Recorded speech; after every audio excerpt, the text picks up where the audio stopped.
People often go to art galleries with no perspective set in mind, but I went there with a predetermined lens through Ernest Hemingway. With this perspective set in mind, I was able to observe the paintings and murals through an individualistic perspective, often spotting things out that I wouldn't have otherwise.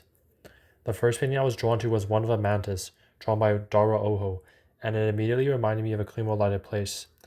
Although it is called a praying mantis, it obviously does not do that. Yet this perfectly aligned with the older waiter in a clean-lighted place with his nod of prayer.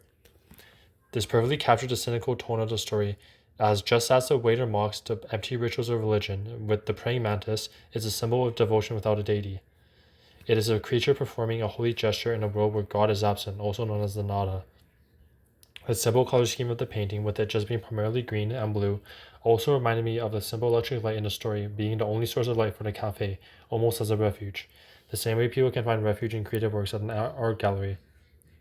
The second painting I was drawn to was Montessori's Night by Madeleine LeBlanc.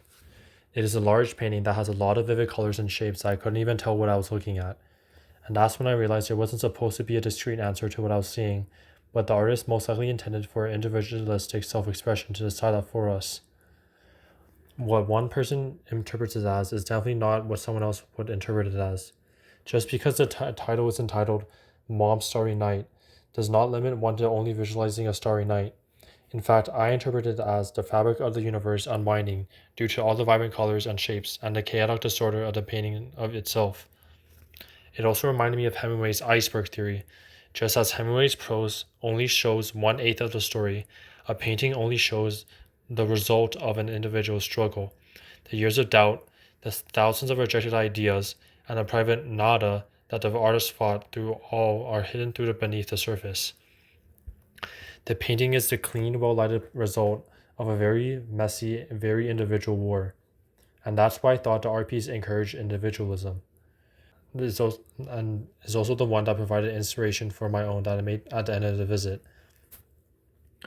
The last thing I have thought about during my visit was not about a singular art piece, but rather a collection of them that remind me of Ernest Hemingway's bipolar disorder. Hemingway has reported to have worked harder, faster, and more spontaneously when he was in a manic episode. Therefore, his work would have reflected that. Observing some of the paintings, I imagined what his works would look like if they were translated into paintings from a manic episode, and I imagined that this is what it would have looked like. On the other hand, paintings that give a more relaxed, slow vibe is what I would imagine Ernest Hemingway's depressive episodes would look like on a painting, such as this one. Whether would it be hand-drawn or written, I think that various forms of artistic expression is heavily influenced by one's mood, which will obviously dictate the quality of the output.